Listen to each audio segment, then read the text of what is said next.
Yo, yo, yo, here we are on the road again. So this is week 5.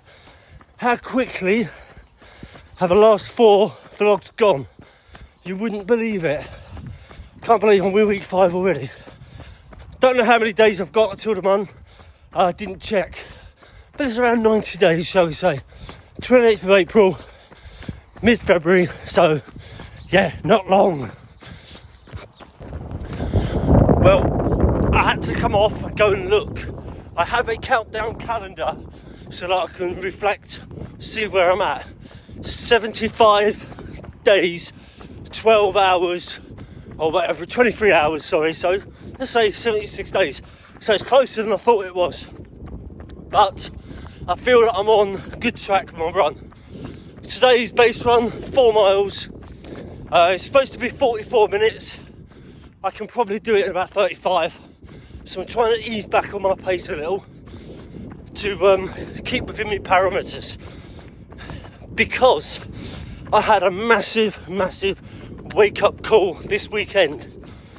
So 29.2 miles run last week. Just across this road. I've got 30 to come this week. And I felt tired. I went out drinking Saturday night. Drunk quite a lot. My food has been pretty good. My recovery has been irrational to say the least. And yeah, it hit me. It really hit me on Sunday. Went to work Sunday morning and I felt rubbish. And it wasn't because of the alcohol. I never get hangovers. I just felt generally tired. Had a bit of an allergic reaction to my son's dog, or my granddaughter as he calls her. So wheezing through the night, all on my chest, my nose, my eyes watering, which was weird because I get it with cats, never had it with dogs. But yeah, set me back a little. Hold on, I'm going to stop for a second. Change hands. Oh, making my arm ache, that was. Yeah, so I'm going to get a bit of breath back. Just slowed myself down before I go again for the last mile. Just try and keep within those parameters because, let's be fair, there will be points on a marathon where I might feel I need to walk. Like when I get a drink, I'm not one of these who's going to throw it all over me as I run. I will come down to this place, grab a breath, get the water on board properly, have a gel, sweets or crisp, whatever, and then go again. So there's no problem with little walks in your training. Okay, back up to speed again now, so I continue my chat. If I'm chatting to you, I'm slowing down anyway. So anyway, I was so tired yesterday. I actually got home from work. I went to bed for an hour. I literally laid on the bed, fell asleep, had an hour's sleep. Now I never do that. So all this activity is certainly taking its toll. I did a squat challenge for my boot camp on Friday. And to get it right, I did it myself in the front room about 4 or 5 times. And yeah, that's made my hip flexors a little bit sore. So today I'm just out running off those niggles. So already, the 4 weeks of training is starting to take its toll. Which is why running a marathon is so difficult. And why people don't realise it's not the 26.2 miles that you've got to do on the day. It's the training and the commitment that goes in on the 12 to 16 weeks leading up to it. Right, okay. I can feel my breathing getting heavy. My nose is a little blocked, so I'm going to cut off. But what a beautiful day, look. Blue sky, sunshine. I think it's up there somewhere behind the trees. Anyway, tomorrow, we're really close up. Back on the arm. Tomorrow is long run day. 15 miles. So I need to rest up this afternoon, good sleep tonight, plenty of proper food and fuel today, ready for tomorrow's epic run. Catch you then.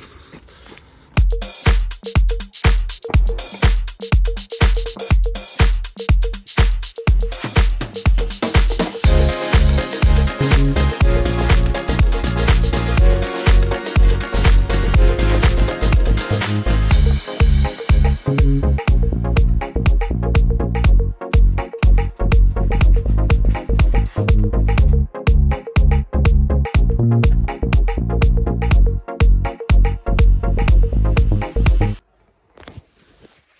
morning coffee is made. A couple of biscuits to get me through. And as we go into the front room, look at this out here. Miserable, absolutely miserable. Not what I need on the morning of a long run. Hopefully it will clear in the next half an hour or so while I drink my coffee. If not, raincoat and go. Here we are, week 5, day 2, long run. As you can see, got my coat on ready. And before I go, there's something I want to show you. Okay, so this has started. Dun, dun, dun, dun. Hopefully you're not grossed out by feet. But I've got a pain in my toe. I think it's just where I can rub it on my shoe. So I've padded it up ready. Hopefully it's not going to hamper my run. If it does, it does. But these are little things that we get over. It's not a major issue. It's just a little bit painful when it touches into my shoe. Hopefully it'll all be good. Anyway, off we go. Catch you on my run. Hey, here we are. I am out on the beach. So I'm 5.5 miles down. I'm looking for a spot where I'm going to stop, take my bag off, take on some water and a gel. I don't know why I need to take on water. Just check the road so I don't get killed. Because there's fucking loads of it. I am absolutely soaked. My feet are wet, my fingers are cold. My fingers over the camera so I can't keep them still. But hey, this is terrible. Hang on, let's try and readjust. Okay, a bit little readjusting. Yes, it's cold, it's wet. I'm a third of the way through, so I'm feeling happy, I'm feeling comfortable. My toe's not hurting. So obviously the pressure point is where I put my feet together, not my trainers, so that's all good news. Yeah, all good. What more can I say? It's pissing wet, it's pissing cold. Nobody wants to run in the rain, but it's actually quite refreshing and quite nice. And now it's eased off a bit. Earlier on when it was lashing down, it wasn't so nice. But I'm out and I'm doing it. So I'll catch you at the end, I guess. Just a little thing, just a little bit of humour. Before I left the house this morning, I was watching Top of the Pops 1992. And the last thing I heard before I left was "Take That, Could Have Been Magic." So, even though I'm listening to a podcast, you've got it, haven't you?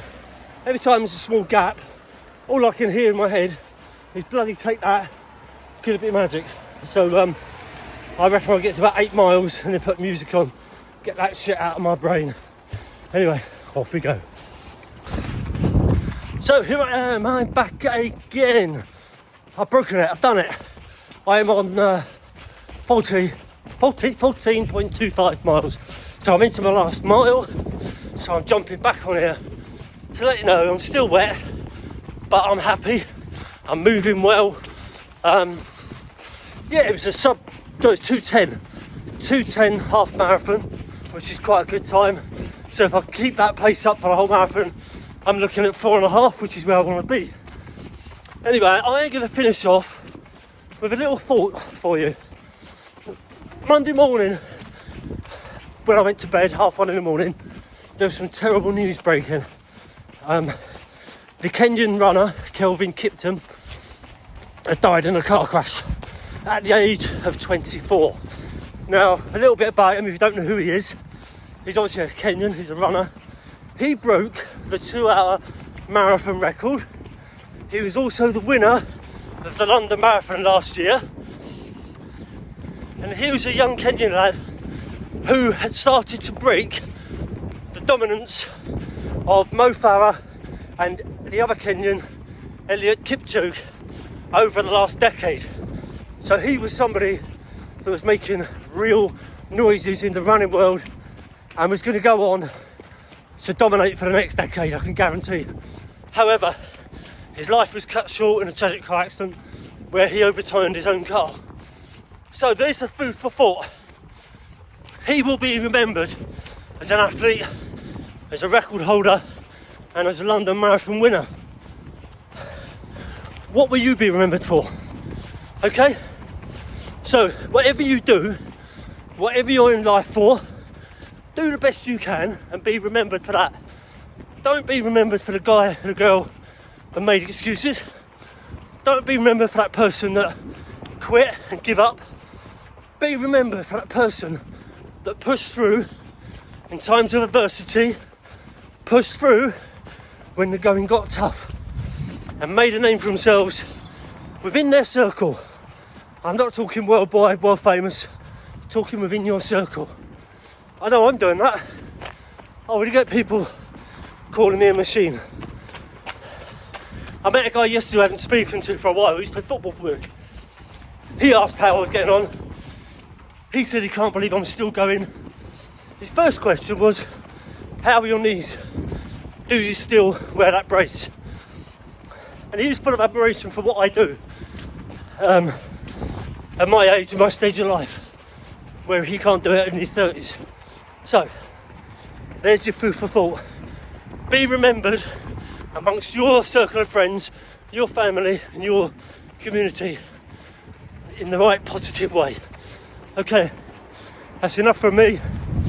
Long run done, my watch is beeping, which means I finished. Yeah! Good morning, so here we are, week 5, training day number 3. So, as you all know, because you obviously will watch my vlogs, Monday was a 4 miler. Tuesday was the big 15 miler, furthest I've done so far on this training plan.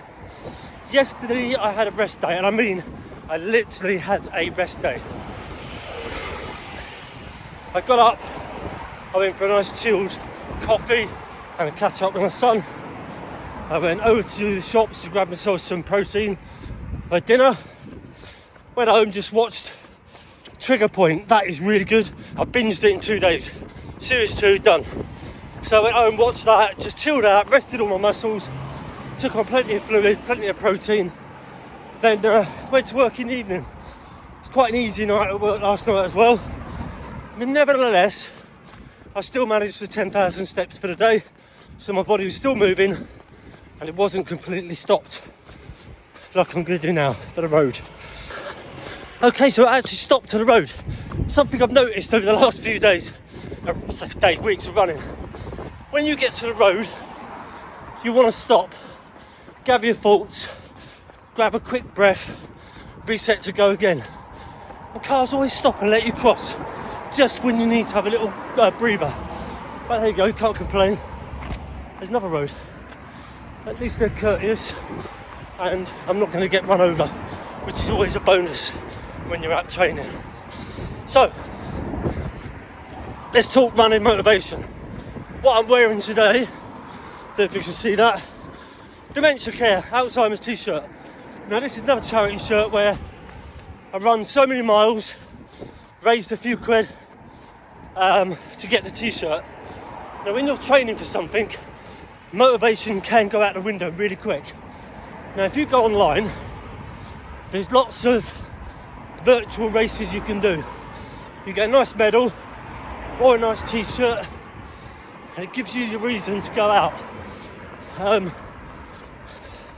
Sorry, just grabbing a breath. Run 10k every week for a month. Run 100 kilometres in a month. I did one which was run 25 kilometres per month, every month for a year. And it's only a small little medal you get, but it keeps you out on the road. It gives you that motivation to get out because you're getting something out of it. So go and have a look. Just put in virtual races, or virtual running races. There's 3 or 4 websites out there. Sign up to something. That'll give you the extra motivation to keep running, especially in the latter part. Sorry, got breath going. I'm coming to the end of my run now. Yeah, especially in the latter part of your runs. Okay, so as I just said, I'm coming to the end of my run now. Today was a 7 miler. I've brought no water with me. I've brought no gels with me. I've got to the point now where I can run 6-7 miles without the need to refuel. Now if I'm running longer, I will need that fuel for the further distance. So if I was doing a 10 mile, I would fuel up for the last 3 miles. But just to do 7, I can run it on coffee and biscuits, and then I can refuel afterwards for the rest of the day. So I didn't bring anything with me today. Anyway, that is today's session complete. I've got a cross training day tomorrow, so I'll spend an hour in the gym. I'll do full body, head to toe including legs, probably be about an hour and a half by the time I finished. Saturday is 4 miles again, so I'll do the same as I did last week. I'll do park run, and then I'll do an extra mile afterwards to finish off. And that is another week done. So that'll all be uploaded the weekend for you to watch, and I will catch you, might catch you Saturday, if not, catch you next week.